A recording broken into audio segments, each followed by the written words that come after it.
This is the 2011 Tenuta Vitanza Andretta Brunello di Montalcino from the Tuscany region of Italy.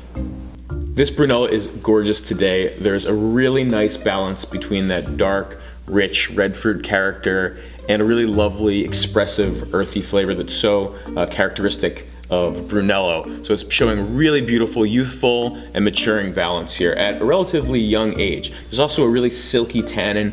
It's not aggressive, but it's really present and it's giving a lot of structure to this Brunello, which is something we're always looking for. If you're considering pairing, look for Central Italian style beef-based dishes like a bistecca alla Florentina, or other sort of rich, meaty dishes with a little bit of an herbal or earthy character to it as well. It'll go nicely with tomato sauce preparations of rich, hearty meat dishes. A lot of versatility with this wine. You could either drink it now, it could definitely mature for another 8 to 10 years though as well.